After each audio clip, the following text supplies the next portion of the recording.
अद्भुत त्रिपुरा में अब तक आपने देखा माणिक्य राजवंश की शान उज्जैनता पैलेस,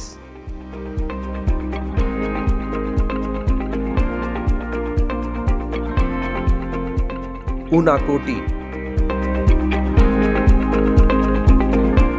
त्रिपुरा का अमेज़न छबिमुरा, शक्तिपीठ त्रिपुरेश्वरी मंदिर। इस एपिसोड में हम आपको लेकर चलेंगे रुद्र सागर, जिसमें मोती सा चमक रहा है नीरमहल।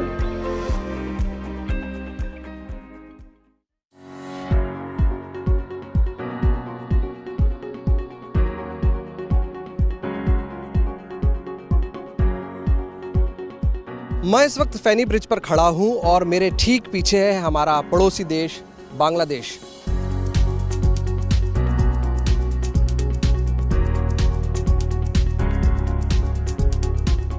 इस ब्रिज की लंबाई है 412 मीटर और मेरे साथ हैं इस ब्रिज के प्रोजेक्ट मैनेजर रघुराज सिंह। आइए हम उनसे बात करते हैं और जानते हैं इस ब्रिज के बारे में। कब से ये स्टार्ट हुआ है और कब तक ये बन जाने की उम्मीद है? ये स्टार्ट हुआ था 2018 में और कंप्लीट हो जाएगा दिसंबर 2020 में। यानी कि इसी दिसंबर में ये कंप्लीट हो जाएगा और उम्मीद की जा रही है कि प्राइम मिनिस्टर इसको इनॉग्रेट कर देंगे। अच्छा, ये भारत के कौन से इलाके को कनेक्ट करेगा और बांग्लादेश के किस इलाके को कनेक्ट करेगा? ये नॉर्थ ईस्टिया को कनेक्ट करेगा बांग्लादेश के साथ। हमारे इस तरफ है सबरूम और इस तरफ है रामगढ़ का इलाका जो बांग्लादेश में पड़ता है, और वहाँ पर हिंदू बहुल इलाका है और ये चिटागोंग तक जाता है जो कि यहाँ से 75 किलोमीटर दूर है। कितना चैलेंजिंग था जब आपने इसको बनाना शुरू किया फैनी नदी के ऊपर? फैनी नदी में एक्चुअली क्या है, पानी का फोर्स बहुत ज़्यादा हो जाता है, तो हमने सबसे पहले बांग्लादेश जाने के लिए एक टेम्परेरी ब्रिज बनाया था जो अभी भी हुआ है, और वो 2 बार रेनी सीजन में पास आउट हो चुका है। अभी हमारा जो ब्रिज है वो 3री बार बनाया हुआ है, तो पानी को लेकर थोड़ी सी प्रॉब्लम रही है। वैसे अब तो हम कंप्लीशन की तरफ आ गए, 2 महीने की बात है, दिसंबर में कंप्लीट हो जाएगा।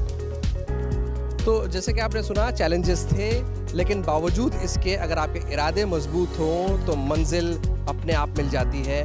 और दिसंबर में ये ब्रिज भारत के इस हिस्से को बांग्लादेश से कनेक्ट कर देगा और फिर यहाँ पर आवाजाही शुरू हो जाएगी। इस ब्रिज की इम्पोर्टेंस है नॉर्थ ईस्ट को चिटगाम जो पोर्ट है बांग्लादेश में उसके साथ कनेक्ट करना। अभी क्या है कि पहले सबरूम में रेलवे स्टेशन नहीं था, अभी शायद 6-7 महीने पहले रेलवे स्टेशन शुरू हुआ है, तो उस रेलवे स्टेशन का भी पर्पज़ यही है, पोर्ट से माल आएगा ब्रिज के थ्रू और यहाँ से रेल के द्वारा पूरी नॉर्थ ईस्ट को सप्लाई।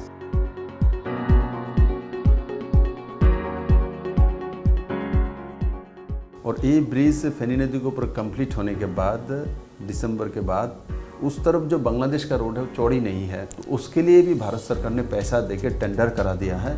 वो रोड भी आपको 1-1.5 साल में कंप्लीट हो जाएगी, चौड़ी रोड बन जाएगी बांग्लादेश की तरफ। वो पैसा भारत सरकार नहीं दिया और टेंडर करा के उस रोड को भी बनाने का प्रक्रिया। एक बड़े भाई का भूमिका निभाई है भारत ने वहाँ पर। अब यहाँ तक जो टूरिस्ट आ चुके हैं मैत्री ब्रिज में खड़ा होकर छवि तो लो 2 देश के मिडल में जी, तो वो एक फीलिंग आता है। Exactly. देन आप वहाँ से जब चलोगे कक्स बाजार के लिए, और कक्स बाजार है एशिया के लॉन्गेस्ट बीच है, तो वो देखना चाहते हो, पूरे एशिया के लोग देखना चाहते हैं। मैं इस वक्त स्पेशल इकोनॉमिक जोन में खड़ा हूं जिसे हमारे प्रधानमंत्री ने डिक्लेयर किया, और दिसंबर के बाद भारत और बांग्लादेश में के बीच में जो ट्रेड होगा उसमें स्पीड आएगी, तेज़ी आएगी और दोनों ही इलाकों में तेज़ी से विकास होगा। आइए अब हम चलेंगे आगे और अपना सफ़र त्रिपुरा का जारी रखेंगे।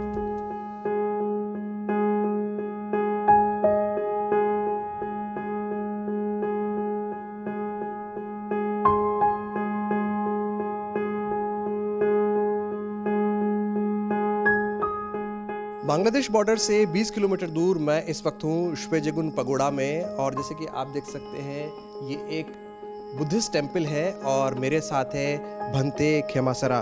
भंते पाली भाषा में इसका अर्थ होता है मंक यानी कि भिक्षु। इस टेम्पल के बारे में कुछ बताइए हमें। इस टेम्पल जो है ये है श्वेजेगुन पैगोडा है, दम्मटिप्पा स्कूल का कैंपस में। दम्मटिप्पा स्कूल शुरुआत किया है 2002 में 2002 में एस्टेब्लिशमेंट हुआ है। इसका कैंपस पूरा एरिया ये है, ये स्कूल बिल्डिंग है, उधर हम लोग का रेसिडेंशियल है, हॉस्टल है, दमा हॉल है, ऑफिस है। ये 2002 में स्थापना किया है बाय हमारा मोस्ट वेनरेबल डॉक्टर दम्मापिया, वो founder and principal and chairman of the trust.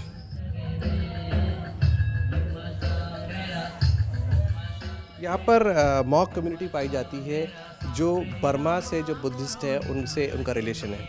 हम लोग का Buddhist tradition almost same. We are following the Burmese tradition that is called the Theravada Buddhism.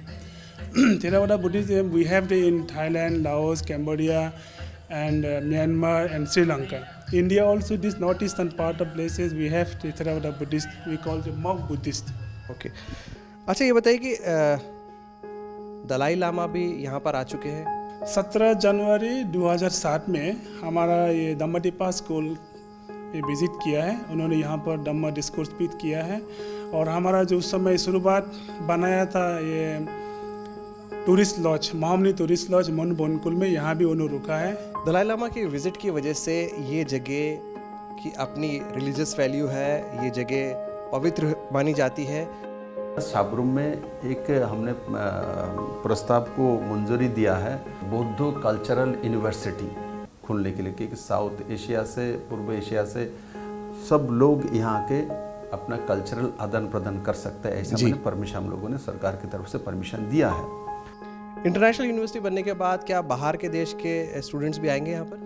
हाँ जी, जो इंटरनेशनल बुद्धिस्ट यूनिवर्सिटी बनने के बाद हम लोग का तो प्लान है कि बुद्धिस्ट एजुकेशन भी होगा और दूसरा डिपार्टमेंट भी होगा। उसमें हो सकता है कि फार्मेसी भी है, दूसरा डिपार्टमेंट भी होगा। तो उसमें से हम लोग चाहते हैं कि जो नॉर्थ ईस्ट इंडिया में, ये त्रिपुरा में पहले बार अगर होगा होने से, जो इंटरनेशनल बुद्धिस्ट यूनिवर्सिटी होने से हमारा जो म्यांमार है, जो थाईलैंड है, कंबोडिया है, वियतनाम है, जो सिंगापुर है, अलग अलग कंट्री से जो बुद्धिस्ट लोग यहाँ आएगा, यहाँ पर पढ़ाई करेगा और जो नॉन बुद्धिस्ट भी आएगा यहाँ पर पढ़ने के लिए, ये हम लोग का इच्छा है।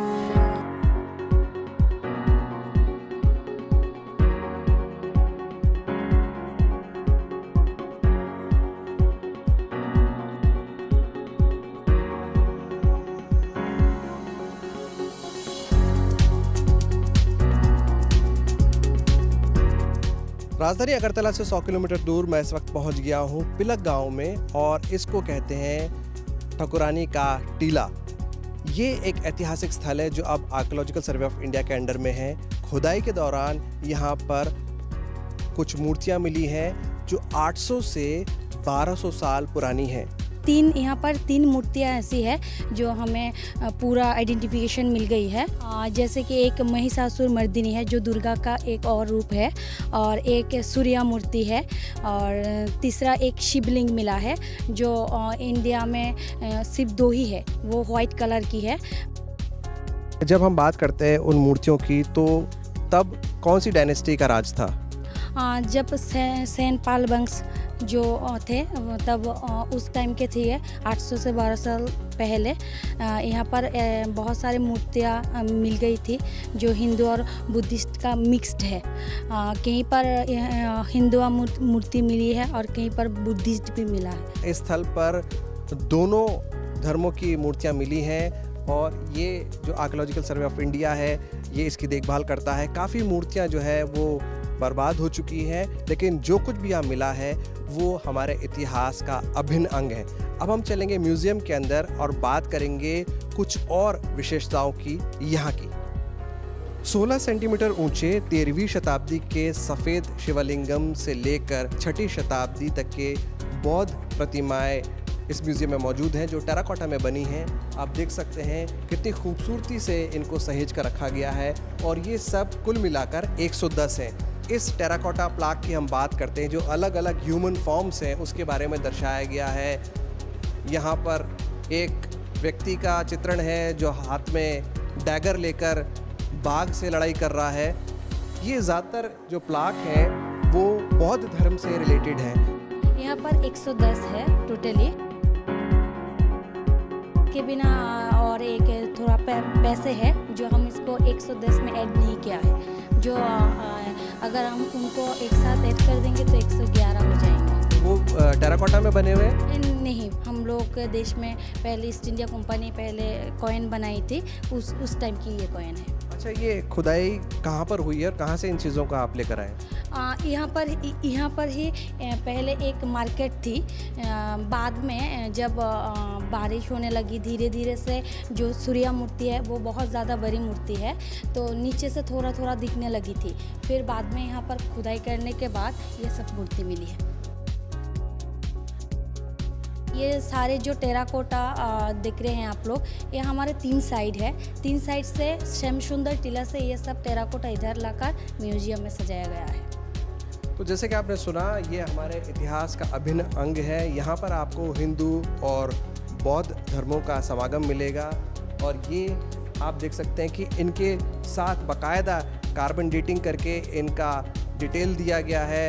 6वीं शताब्दी से लेकर 10वीं 12वीं शताब्दी तक की ये तमाम चीज़ें यहाँ पर रखी गई हैं और इसके अंदर यहाँ पर डिस्क्रिप्शन भी दिया गया है। अगर आप यहाँ पर आएँ तो आप इस डिस्क्रिप्शन को भी पढ़कर इसकी इम्पोर्टेंस का पता लगा सकते हैं। आइए चलें आगे और देखेंगे और क्या क्या है टीला में।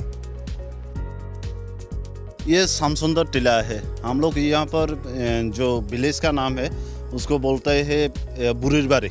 आर्कोलॉजिकल सर्वे ऑफ इंडिया ने इसका नाम दिया है श्यामसुंदर टीला। इसका बहुत पुराना कहानी है। तो यहाँ पर एक मिट्टी का ढेर था पहले, वहाँ के ऊपर एक बुरी रहता था, उसका नाम था श्याम सुंदरी। उसका नाम से इसका नाम हुआ है श्यामसुंदर टीला। ये तो है बुद्ध का दूसरा रूप जो अवलोकितेश्वर है। वो मिट्टी खुदाई करने के बाद वो निकला है। जो जहाँ मूर्तियाँ जहाँ से निकला है वो ऐसे जो साइड पर था वो ऐसे ही रख दिया है।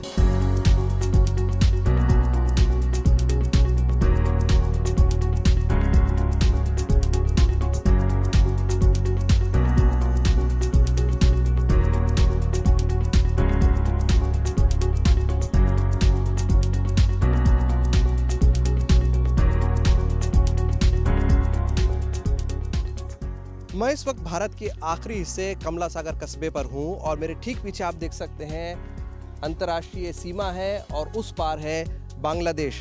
मैं इस वक्त खड़ा हूं कमला सागर लेक के ऊपर जो सिपाही ज़िले में पड़ता है और इसे बनवाया था यहीं के राजा ने और ये लेक 500 साल पुराना है। इस पर बातचीत करने के लिए मेरे साथ है काकोली भूमिक। काकोली इंफॉर्मेशन डिपार्टमेंट से हैं। काकोली, ये बताइए कि क्या इम्पोर्टेंस है इस लेक की? इस लेक एक्चुअली बहुत पुराना है, तो इसका पीछे एक लीजेंडरी हिस्ट्री है, लीजेंड है। तो महाराज धन्य मानिक का उनका जो वाइफ है, बिलावेट वाइफ कमला देवी, उसके नाम पर ये दिघी खनन किया। दिघी मतलब यहाँ की भाषा में लेक, इसको दिघी बोलते हैं।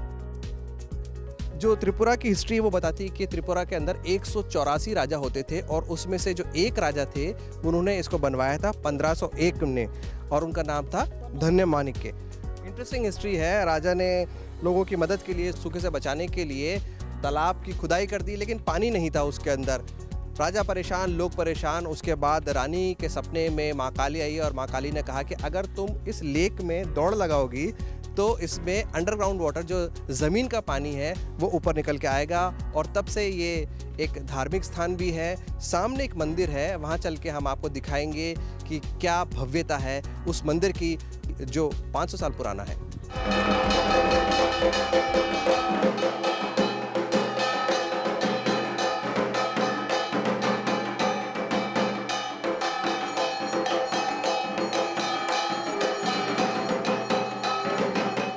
मैं इस वक्त कासबेश्वरी मंदिर के अंदर आ चुका हूँ।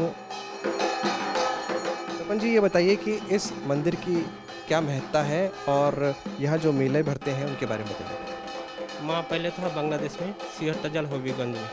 माँ का रूप दुर्गा रूप है, नीचे शिवलिंग इसलिए काली। महाराजा कल्याण के लेकर आया था, उन्होंने स्थापन नहीं कर सका, तो धर्म कलर का धर्म के स्थापन कर दिया। आज से 527 ईयर्स माँ इधर आया।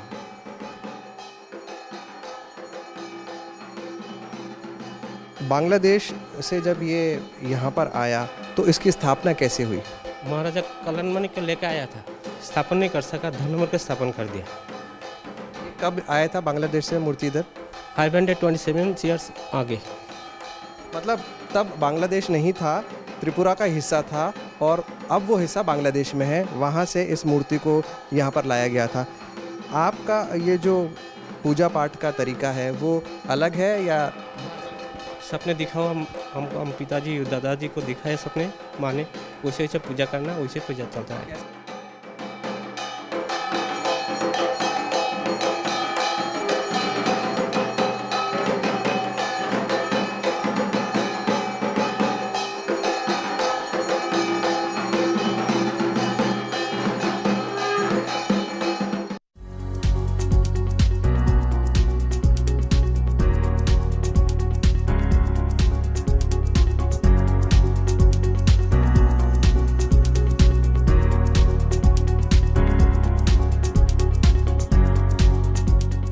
त्रिपुरा घर है कुछ खास तरह के बंदरों का, एप्स का और क्लाउडेड लेपर्ड का। मैं इस वक्त हूँ सिपाही ज़िला बायोलॉजिकल पार्क के अंदर और मेरे ठीक पीछे है स्पेक्टिकल्ड मंकी। अगर आप इसको गौर से देखेंगे तो इसके चेहरे पर ऐसा लगेगा मानो सफ़ेद चश्मा पहन रखा हो। तो ये है चश्मा बंदर, हिंदी में हम यहाँ पर चश्मा बंदर और बंगाली में भी चश्मा बंदर बोलते हैं। तो आप देख सकते हैं जो व्हाइट पैच है इनका आंखों के पास में, उसकी वजह से इसका नाम पड़ा है स्पेक्टिकल, जैसे कि कोई चश्मा पहना हो आप। कहाँ सिपाही ज़िला में मिलता है या त्रिपुरा के अलावा? यहाँ का ही है, सिपाही जिला में मिलता है, त्रिपुरा में मिलता है। इसकी वजह से इसे एंडेमिक स्पीसीज बोलते हैं, जो कि लोकली मिलता है। आपको दुनिया में कहीं भी ये स्पीसीज नहीं मिलेगा। लेकिन अभी क्या हुआ, थोड़ा डिस्पर्शन हुआ, थोड़ा डिस्ट्रीब्यूशन, थोड़ा रेंज बढ़ा इनका, लोअर मिजोरम और लोअर आसाम तक इनको मिलता है, ये सब पाए जाते हैं। ये जो चश्मा बंदर है इसकी खासियत ये है कि ये बहुत क्वाइट नेचर का होता है, कभी झगड़ा नहीं करता, आपस में मिलजुल के रहते हैं। और इतनी देर से मैं यहाँ पर हूँ, मस्ती ज़रूर कर रहे हैं ये, लेकिन शोर बिल्कुल भी नहीं मचा रहे। और ये जो पत्तियाँ हैं ये जैक फ्रूट लीफ है और इसको ये खाना बहुत पसंद करते हैं।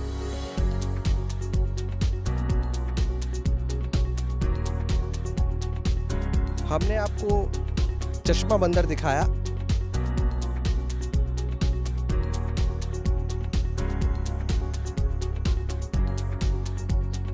अब हम चलेंगे होलॉक के पास जो बहुत देर से शोर मचा रहा है और हमें बुला रहा है।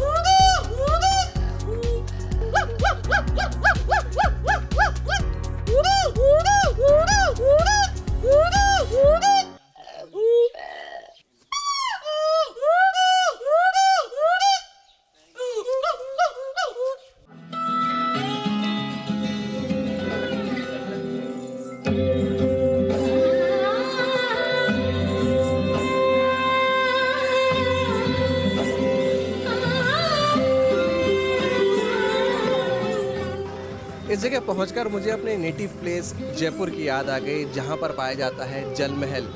जी हाँ, आपने ठीक समझा, जयपुर और त्रिपुरा। मैं इस वक्त जा रहा हूँ नीर महल को देखने और हम सफ़र कर रहे हैं नाव पर और इस लेक को बोला जाता है रुद्र सागर।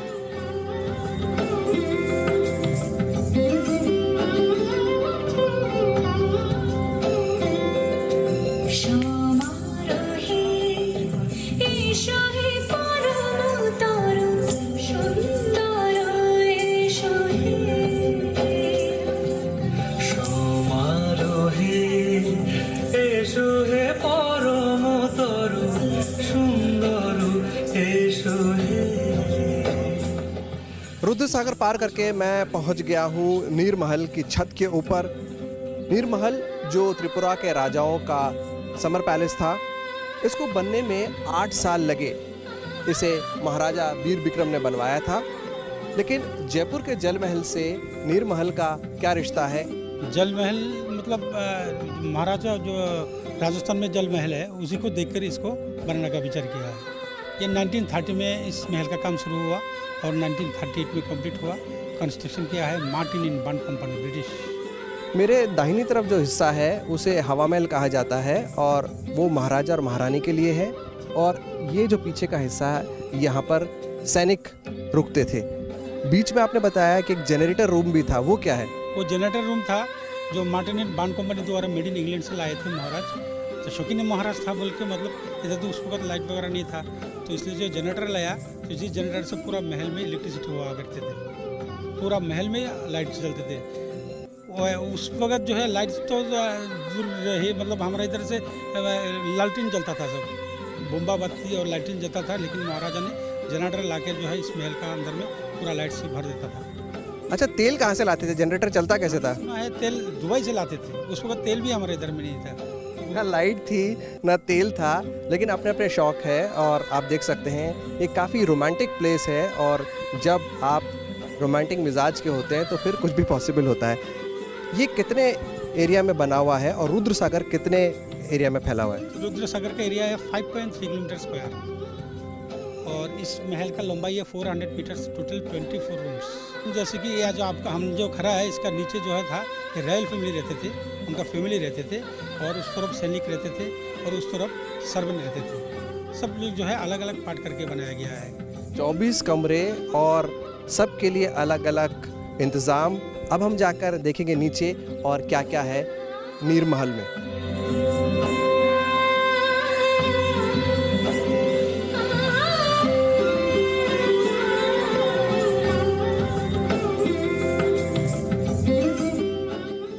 हिंदू और मुगल स्टाइल में बना ये महल दरअसल चूने और पत्थर से बना है, जिसमें सीमेंट का बिल्कुल भी इस्तेमाल नहीं है।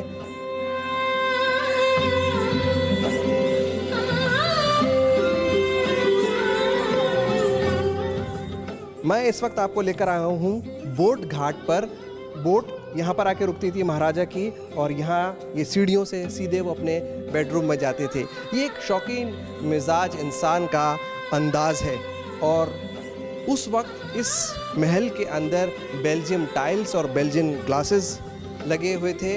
बेल्जियन ग्लासेस हवा महल जयपुर में भी लगे हुए हैं, जो रंगीन ग्लासेस होते हैं, और उस ज़माने में यूरोप में बेल्जियन ग्लासेस की बहुत धूम थी, और उन्हीं ग्लासेस को लाकर यहाँ पर सजाया गया था। बदलते वक्त के साथ महल से लोग कीमती चीज़ें निकाल कर ले गए। अब उसकी जगह आप देख सकते हैं झरोकों में ये जालियाँ लगी हुई हैं, जहाँ पर कभी बेल्जियन ग्लासेस हुआ करते थे। हमें अपनी विरासत को संभालना चाहिए, क्योंकि ये हमारा इतिहास है, हमारी संस्कृति है, और इसलिए ज़रूरत इस बात की है कि हम अपनी चीज़ों की हिफाजत करें और उनको संजो कर रखें।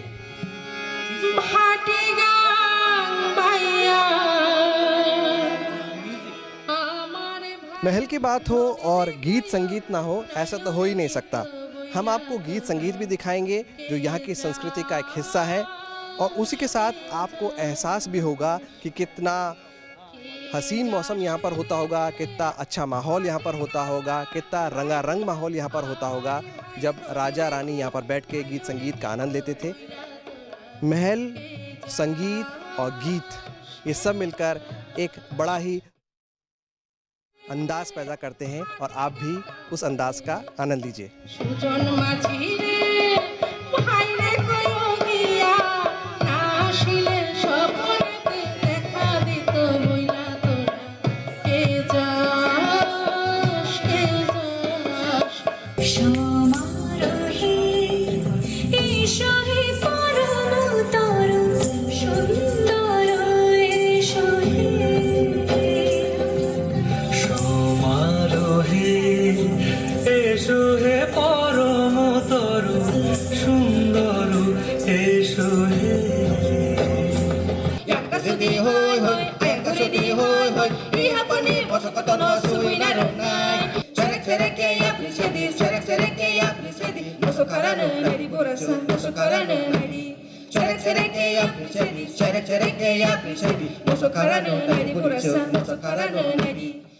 और आइए अब चलते हैं खुमलुंग।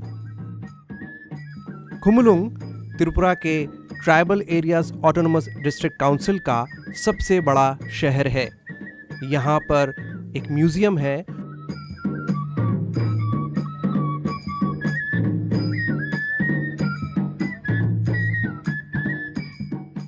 और म्यूजियम में सहेज कर रखा गया है जनजातीय संसार।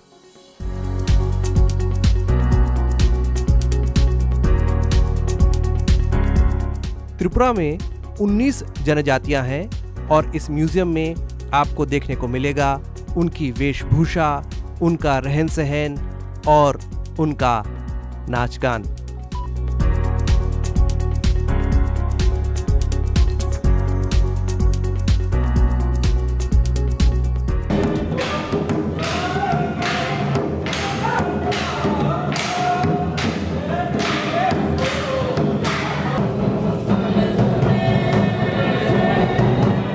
त्रिपुरा का बोरांखोल ट्राइब से बिलोंग करते हैं और हमारा वो डांस का नाम है बुथार फामना। ये डांस हम तब करते हैं जब वो हार्वेस्ट के बाद मतलब फसल काटने के बाद जब हम मतलब भगवान को जब शुक्र मनाते हैं कि उसने हमें ये फसल दिया, मतलब इतना फसल दिया, उसके लिए जब हम शुक्र मनाते हैं तो हम तभी ये डांस और ये मतलब ये त्योहार जो है ये होता है।